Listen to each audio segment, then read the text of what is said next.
Welcome back after the break.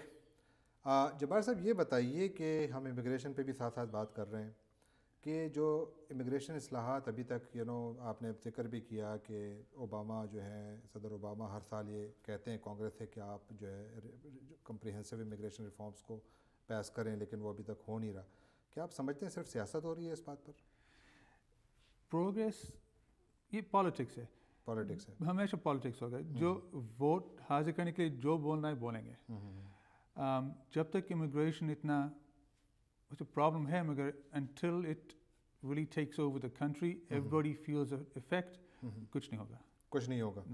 آپ کیا سمجھتے ہیں اگر اس سال نومبر میں جو انتخابات ہوں گے، صدارتی انتخابات، اس میں اگر ایک ریپبلکن صدر آ جاتا ہے، فرض کیا مٹ رومنی صدر بن جاتا ہے، اگر وہ ریپبلکن پارٹی کا امیدوار بن جاتے ہیں، تو کیا آپ سمجھتے ہیں کہ پھر بھی امیگریشن ریفارم ہو پائیں گی؟ کچھ ہو پائے گا؟ کچھ امید نہیں. رومنی ریپبلکن ہے، ریپبلکن امیگریشن کا کچھ نہیں کریں گے، امیگریشن کچھ نہیں کریں گے. نہیں. اچھا. کیونکہ کوئی they have no motivation to do that. اچھا. کیونکہ وہ جو ریپبلکن جو ووٹس دیتے ہیں کون دیتے ہیں؟ دا اکانومی جو رچ ہوتے ہیں، زیادہ پیسے والے ہوتے ہیں، وہ دیتے ہیں. اور وہی لوگ امیگریشن کے خلاف الیگل کے لوگ ہائر کرتے ہیں.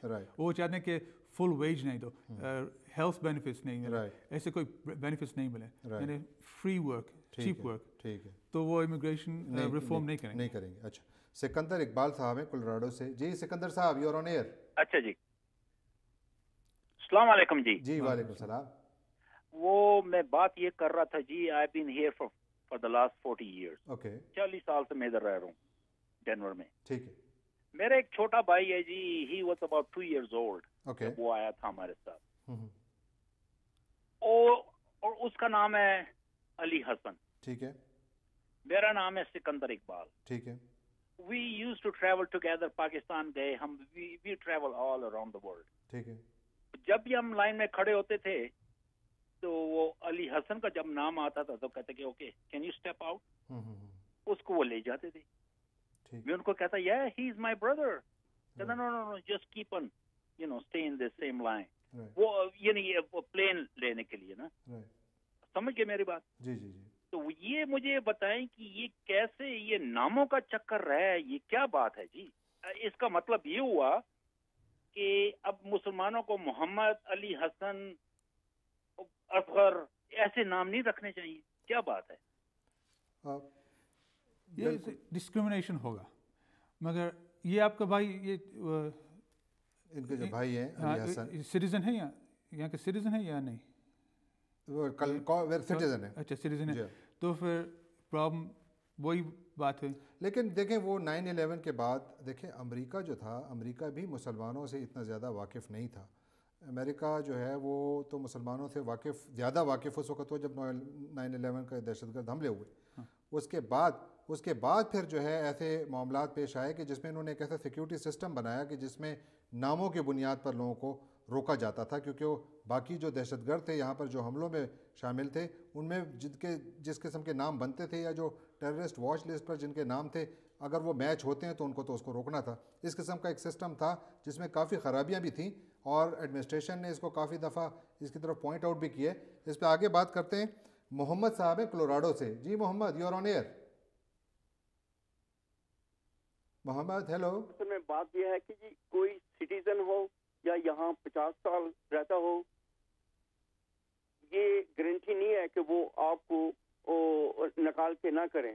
سب سے بڑی بات یہ ہے کہ آپ کوئی اسی قسم کا بہیو نہ کریں یا بہیویئر شو نہ کریں جو کہ مشتبہ ہو، اور وہ آپ کو ان کو ہر حق ہے. ایک دفعہ یہ سپریم کورٹ میں ایک کیس ہوا کہ ایک پولیس آفیسر نے کسی شہر میں ایک مسلمان کو کیا، تو سپریم کورٹ نے پولیس والے کو کہا کہ اس کا بالکل حق ہے، چاہے آپ کچھ بھی کریں نا، وہ آپ کو روک کے چیک کر سکتا ہے. تھینک یو جی. بالکل ٹھیک ہے.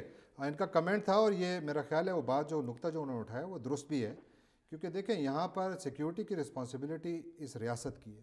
وہ ریاست جو اصول طے کرتی ہے وہ پرفیکٹ کبھی بھی نہیں ہو سکتے، ان میں خامیاں ہوں گی، ان خامیوں پر ہم انگلی اٹھا سکتے ہیں، لیکن اس کی بنیاد پر ہم بالکل 100% مخالفت کرنا بھی شاید درست نہیں ہے، بلکہ ان خامیوں کے لیے پولیٹیکل پریشر بڑھائیں، جس طرح آپ نے ذکر کیا کمیونٹی آرگنائزیشنز ایک وفود کے ساتھ جائیں، اپنے ایریا کے کانگریس مین اور سینیٹرز کو جائیں، ان کے اندر آگاہی پیدا کریں، انہیں بتائیں کہ کیا وجہ ہے، یعنی جو آپ کی کمپلینٹس ہیں ان تک پہنچائیں، آگاہی بنے گی، پیپل ول بی ایجوکیٹڈ، تو جو غلطیاں ہیں وہ درست ہوں گی.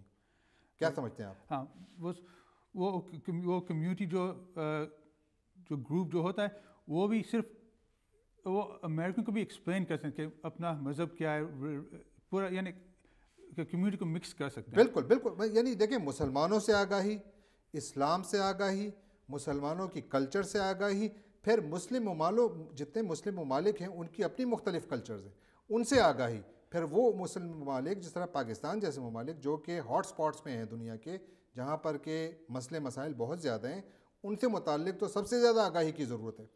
لہٰذا ہمیں یہ ایزیوم نہیں کرنا چاہیے کہ اگر امریکی نے مجھے روکا ہے تو اس کو 100% میرے بارے میں پتہ ہے، میں کون ہوں، میرا بیک گراؤنڈ کیا ہے، میری تاریخ کیا ہے، یہ ایکسپیکٹ نہ کریں. یہ پھر ہمارا فرض بنتا ہے، نہیں ہماری کمیونٹی آرگنائزیشنز کا اور ہمارے لیڈرز کا فرق بنتا ہے کہ وہ جا کر ایکسپلین کریں، ایجوکیٹ کریں ان لوگوں کو. انجم صاحب ہیں شکاگو سے، ان کی کال لے لیتے ہیں. جی Anjum, you're on air. Anjum you're on air. جی السلام علیکم، میں انجم بات کر رہا ہوں شکاگو جی سے. فرمائیے انجم صاحب. ہاں، میں آپ کا پروگرام دیکھ رہا تھا، یہ آپ کا امیگریشن کی آپ سلسلے میں بات کر رہے تھے. تو یہ جو ڈسکرمنیشن کی جو بات کر رہے ہیں یہ تو انتہائی بالکل غلط ہے جہاں تک میں سمجھتا ہوں، کیونکہ ایئرپورٹ پہ اگر دیکھیے، اگر یہ پاکستان 9/11 میں ان کے اوپر اتنا بڑا حادثہ ہوا ہے، اگر یہ روکتے ہیں اور آپ سے پوچھتے ہیں تو یہ ان کا رائٹ ہے بھائی. ٹھیک ہے، بالکل ٹھیک ہے. تو ان کا رائٹ ہے، آپ کو کوئی اعتراض نہیں ہونا چاہیے. اگر یہ امریکہ میں اتنا بڑا حادثے کے بعد اگر آپ یہ دیکھو کہ شکاگو میں اس وقت میں رہ رہا ہوں، ان کے چرچ اتنے نہیں جتنے ہماری مسجدیں ہیں بھائی. بالکل. اور جب بھی دوبارہ حادثہ بھی نہیں ہوا، حملہ دوبارہ اسی لیے نہیں ہوا کہ یہاں پر سیکیورٹی میجرز ایسی ہیں، اور اسی لیے اور وہ ہم سب کو محفوظ بناتی ہیں، لہذا اس کو بالکل اس کو رد نہیں کیا جا سکتا، کیونکہ وہ ضرورت بھی ہے وقت کی. ہاں، اس میں جو بہتری ہے اس کے لیے کوشش کی جا سکتی ہے. آپ کیا کہیں گے جبار صاحب؟ یہ بات یہ ہوتی ہے کہ جب پرسنٹیج آف پیپل زیادہ پاکستانی کو کرتے ہیں، دیٹ از اے پرابلم. ہر پاکستانی جو آنا چاہتا ہے ہر ایک کو نہیں روکتے ہیں، مگر جب پرسنٹیج سمجھو 10% آف وہ پاکستانیز کو روکتے ہیں and only 2% of Europeans, that is the problem. تو ہر ایک پہ نہیں ہوگا. ٹھیک ہے.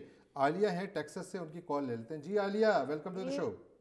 Hello sir. جی السلام علیکم. جی وعلیکم السلام. السلام علیکم سر. جی وعلیکم السلام. سر میرا کوشچن یہ ہے، یو ایس میں بنا ویزا اور بنا اپلائی کیے ہوئے بنا ویزا اور گرین کارڈ کے نہیں رہ سکتے. میں یہاں رہ رہی ہوں، میری ایج اس ٹائم 67 ہے. ٹھیک ہے. میں نے اپنے بچوں کی اپلیکیشن کی تھی 2 دفعہ، دونوں دفعہ ڈرائی کر دیا، اور 10 سال 9 سال میری فائلیں رکھی. 9 سال کے بعد ڈنائی کے پیپر بھیج دیے اور فیس وغیرہ سب لے لی. اب میں ہارٹ کی مریض ہوں، مجھے 12 سال ہو گئے یہاں رہتے رہتے، اور ہولڈن گرین کارڈ ہوں میں. کوئی سننے والا امیگریشن میں اپلائی کرو، سیکرٹری آفس جاؤ یا وہاں جاؤ، کوئی سنوائی نہیں ہوتی، اور یہ کہتے ہیں 15 سال آپ کو ہو جائیں یہاں تو آپ سٹیزن ہو سکتی ہیں. اب 15 سال تو سر جب 12 سال 13 سال مجھے ہو گئے، کوئی اسپانسر ہی نہیں ہے، تو 15 سال کی ایک دن کا بھی بھروسہ نہیں ہے. ایک دفعہ میں نے انٹرویو دیا، مجھے انگلش نہیں آتی تھی، مجھے ڈرائی کر دیا، بیٹھ گئی میں. اب ایک ان کا لو ہے، لو کے تحت ان کا کہیں نہ کہیں کچھ تو ایسا ہونا چاہیے جو بھائی ایک دیسی لوگ ہیں، عزت ہے، احترام ہے، احترام سے رہتے ہیں، عزت سے رہتے ہیں. اس کے باوجود پھر ہمارے ساتھ اس طرح کیوں ہوتا ہے؟ اور بہت سے لوگ ایسے ہیں، ایسی عورتیں ہیں، بہت ساری میری جیسی عورتیں جو بیچاریاں پریشان رہتی ہیں، کوئی سنوائی نہیں ہوتی، کوئی سنتا نہیں ہے. اور مجھے حکومت سے میں کچھ نہیں لے رہی ہوں، میں اپنے بیٹے کے اسپانسری پہ رہتی ہوں، میرا بیٹے مجھے رکھتے ہیں اپنے پاس، میرا کوئی لینا دینا نہیں ہے. اس کے باوجود بھی کچھ بھی ہیلپ نہیں ہے، اور کہتے ہیں اگر نہیں ہے تو بیٹھو آرام سے. اچھا، نیو یارک میں ایک آفس بنا ہوا ہے، وہ امیگریشن کا کام کرتا ہے. وہاں میں نے اپنی سٹیزن کے بارے میں بات کی تو انہوں نے کہا $4000 ہماری فیس ہوتی ہے، آپ یہاں آئیے، 1 مہینہ یہاں رہیے آپ، اور پھر ہم آپ کو ویزا امیگریشن کرا دیں گے. اب یہ بتائیے سر ایک غریب آدمی کہاں سے $4,000 ایک مشت لائے گا جو انہیں فیس دے گا؟ آپ کا لو ہے ٹھیک ہے، میں مانتی ہوں ایک لو ہونا چاہیے، ایک حکم ہونا چاہیے اور اس کے تحت سب چیز ہونی چاہیے. بالکل ٹھیک ہے، بالکل ٹھیک ہے. تو یہ میری ریکویسٹ ہے آگے ذرا. ٹھیک، thank you so much, thank you for calling. 15 سال سے گرین کارڈ، 12 سال سے گرین کارڈ ہے، کچھ ابھی تک ہوا نہیں. وہ کچھ لگتا ہے کچھ پرابلم ہے، وہ وکیل سے بات کرنا چاہیے کیونکہ 12 سال سے یہاں ہے اور پتہ نہیں کیوں نہیں دے رہے. تو لگتا ہے کچھ اس میں کچھ پرابلم ہوگی. بالکل ٹھیک ہے. یہ بتائیے کہ جو یہاں پر جو امیگریشن وائلیشن ہے، یعنی جب آپ انلیگل ہو جاتے ہیں یا یو بیکم انڈاکیومنٹڈ امیگرینٹ، تو یہ سول وائلیشن ہے، یعنی سول لا کی وائلیشن ہے یا کرمنل ہے؟ کرمنل وائلیشن ہے. کرمنل وائلیشن ہے، سول وائلیشن. مگر if you do something illegal that becomes a criminal violation. Okay, اور وہ criminal violation سے نکال دیں گے. ٹھیک ہے. تو ابھی you will be deported right away if you are undocumented and you're caught in a petty crime. You'll be simply not deported? always. If for felony serious crime you will be deported. I see. مگر if it's a small crime then usually criminal court میں جائیں گے تو they don't know if you are a citizen or green card or what. Right. So you can get away with that. Okay. All right. Adnan ہے Virginia سے، ان کی کال لے لیتے ہیں. جی Adnan, you are on air. ہاں جی، میرا سوال یہ ہے کہ میں ایکچولی 2000 میں یہاں پہ آیا تھا. میں آئی ٹی میں کام کر رہا ہوں اور میں H1 پہ یہاں پہ آیا تھا 2000 میں. ٹھیک ہے. اور اب ماشاء اللہ میں مطلب سٹیزن ہوں. تو میرے پیرنٹس ایکچولی مجھے اس وقت سے مطلب 2001 2002 سے وہ ٹرائی کر رہے ہیں مجھے وزٹ کرنے کا. تو جب بھی وہ اپلائی کرتے ہیں ویزے کے لیے وہاں پہ اسلام آباد سے، تو ان کا ویزا ریجیکٹ ہو جاتا ہے. پہلے خیر انہوں نے اپلائی کیا، میرے فادر نے، میری مدر نے اور میری سسٹر نے اپلائی کیا. انہوں نے ریجیکٹ کر دیا کہ جی ہم سیٹسفائڈ نہیں ہیں کہ آپ لوگ واپس نہیں آئیں گے. خیر اس کے بعد پھر انہوں نے، میرے فادر نے اور مدر نے اپلائی کیا، خالی بہن میری وہاں پہ تھی. انہوں نے کہا کہ جی ہماری بیٹی ہے یہاں پہ تو ہم ظاہر ہے کہ واپس آئیں گے. پھر میرے فادر کا بزنس ہے، پراپرٹی ہے. انہوں نے کہا کہ جی، پھر انہوں نے ریجیکٹ کر دیا کہ جی ہم سیٹسفائڈ نہیں. اس کے بعد 2-3 دفعہ میری امی نے اکیلے اپلائی کیا کہ جی میرے ہسبینڈ یہاں پہ ہیں، ان کا بزنس ہے، سب کچھ ہے، تو ہم لوگ تو مطلب میں واپس آؤں گی، میں صرف اپنے بیٹے کو وزٹ کرنے جا رہی ہوں. لیکن ہر دفعہ ان کا ویزا ریجیکٹ ہو جاتا ہے. تو میں نے یہاں پہ کانگریس مین جو ہمارے علاقے کا، اس کو بھی میں نے لیٹر لکھا، اس کے بعد میری تھوڑی بہت کمیونیکیشن چلی. تو اس نے مجھے کہا کہ اچھا انہیں کوئی ایسے اپلائی کریں تو انہیں کو یہ کریں، تو میرا لیٹر لگا کے بھیجو، یہ وہ بھی کر کے دیکھ لیا. اب وہ مسئلہ یہ ہے کہ جب وہ امی میری جاتی ہیں ویزا اپلائی کرنے تو وہ ڈاکومنٹ چیک ہی نہیں کرتے. وہ بس دیکھتے ہیں ان کا پاسپورٹ، ان کا وہ انفارمیشن ڈالتے، کہتے ہیں کہ ہم سیٹسفائی نہیں، ہم نے کچھ نہیں دیکھنا، آپ کو ویزا نہیں مل سکتا. اپنے بیٹے کو کہیں تو سٹیزن ہو جائے گا. اس وقت میں مطلب ابھی 2 سال پہلے کی بات ہے، جب لاسٹ ٹائم انہوں نے اپلائی کیا، انہوں نے کہا کہ جی جب آپ کا بیٹا سٹیزن ہو جائے گا اسے کہہ کے جی آپ کو امیگریشن کے لیے اسپانسر کر دے، آپ کو ویزا نہیں مل سکتا. اب وہ میرے پیرنٹس جو ہیں وہ یہاں پہ موو نہیں ہونا چاہتے، صرف مجھے وزٹ کرنے کے لیے آنا چاہتے ہیں. تو میں اب امیگریشن کے لیے ان کو اپلائی کرتا ہوں، تو اب وہ ان کو گرین کارڈ ملتا ہے، تو وہ ان کو پھر یہاں پہ 5 سال کے بعد رہیں گے تو ان کو سٹیزن شپ ملے گی. لیکن مطلب ان کی یہ ان کو وہ یہ چاہتے نہیں ہے کہ ہمیں سٹیزن شپ ملے، وہ صرف مجھے وزٹ کرنا چاہتے ہیں. ٹھیک، اس کا کیا کر سکتے ہیں کہ ویزا کیسے لے سکتے ہیں؟ بالکل ٹھیک ہے. یہ جبار صاحب سے اس کا جواب لیتے ہیں. بہت بہت شکریہ کال کرنے کا. لیکن اس سے پہلے کہ آپ جواب دیں، ایک بریک کا وقت ہوا چاہتا ہے. ناظرین ہم ایک چھوٹی سی بریک کے بعد دوبارہ حاضر ہوتے ہیں. Please stay with us.